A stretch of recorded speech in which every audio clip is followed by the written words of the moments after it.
Singapore's SMEs are going digital but not deep enough. While 82% have adopted at least one digital tool, only 4.2% are using AI. To discuss this, we are joined by IPI Singapore's Michael Go and Alvin Howe. Welcome, Michael and Alvin. Starting with Michael, what's driving the gap between broad digital uptake and slow AI adoption? I think the challenge in adopting AI digital solutions is it's always about having a clarity of what is the end in mind. Particularly for many SMEs, the challenges are manifold. They are always resource strapped, and having a clarity of what is the end in mind is always very important. And for SMEs, particularly the smaller ones, when we talk about digitalization, that journey requires a little bit of forward planning for them to make sure that they understand what are the end objective they wish to obtain, and then look at the ROI perspective, because spending some money in digitalization is just one perspective, but the other perspective is really about how do they get themselves ready. In order to digitalize some things, you need to make sure that your processes are well mapped out so that when you digitalize them, you are able to achieve the ROI that you want to achieve. So I think many SMEs do face some of these challenges because they need to first go through the process of understanding where are the processes they wish to digitalize, have an internal audit on what are these processes, and then define what are the outcomes they wish to achieve. And then the next thing is really what is the correct platform that you should adopt. So these are the various challenges that we observe that SME faces when they go on this digital route. Yeah, so maybe from my end, just to add on a little bit to what Michael has shared, the execution of the implementation angle, once they want to adopt AI, that is another big challenge that a lot of SMEs would actually face. Reason being that once they actually have something on hand, right, to implement that actually requires more than just putting it in place. It involves a lot of people management, change management. That is really where the big challenges are, to get people's buy-in in order for them to utilize the AI.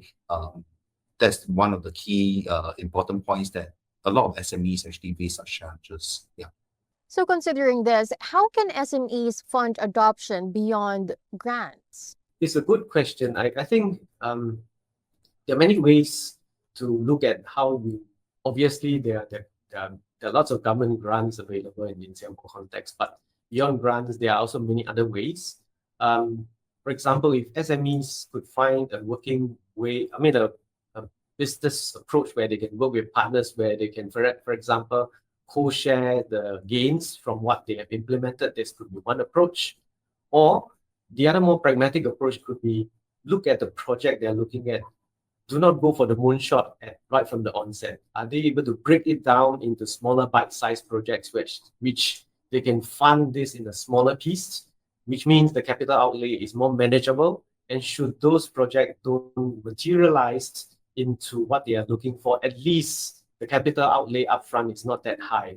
So this is more of the way you structure your deals. And I think the more important aspect of things is when you talk about funding, the real question will comes back is what's the return of investment? So if you are able to downsize your project to a bite-size kind of approach, then the capital outlay sometimes is not so high.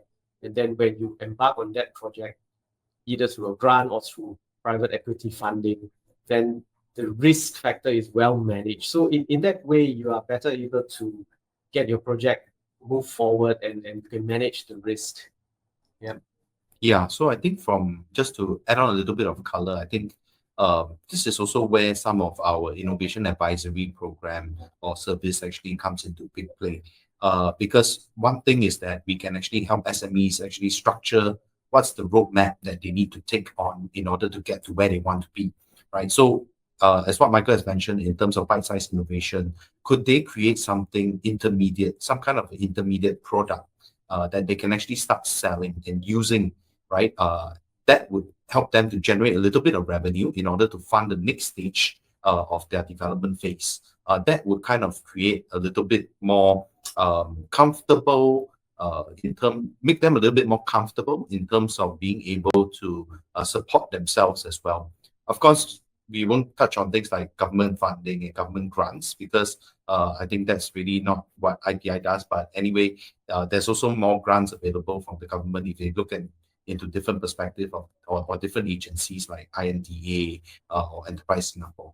And if we were to drill down further, Michael, which sectors or use cases offer the quickest low-risk wins within Singapore?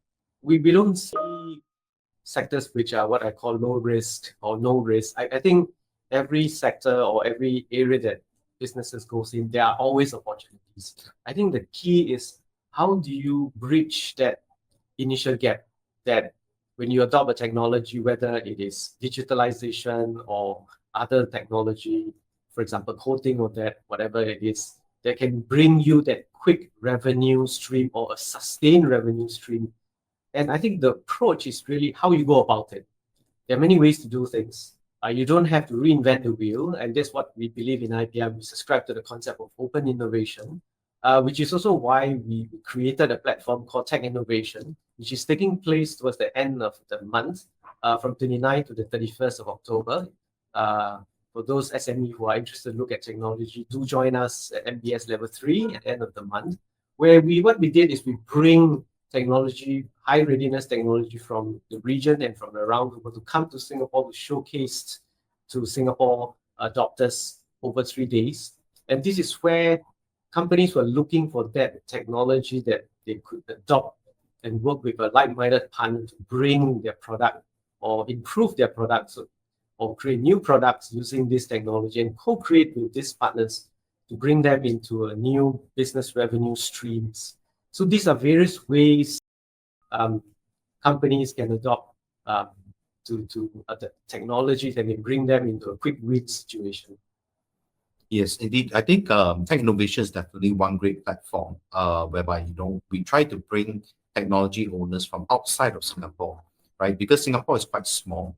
So I think the people in Singapore will actually naturally know who are the players in Singapore and who to go to, right? But outside of Singapore, that's where IPI actually comes in a little bit more to bring what's less accessible to Singaporeans, right, and to Singapore industry, and make it available at one location during a certain period of time of the year, right? So I think this really brings the opportunity for them to really speak to the person, to the partner in person, right? That actually bridges a little bit more of the geographical gap that we typically would face, right? So I think that's where companies can actually take the opportunity to really come down, speak to them, find out more about the technology from the people themselves, and really take that chance to really take the next step together and really create that new products and services through co-development and co-innovation opportunities. Thank you so much for joining us today, Michael and Alvin. Thank you very much. Once again, those were IPI Singapore's Chief Executive Officer Michael Goh and Chief Technology Officer Alvin Howe. For more news, visit sbr.com.sg.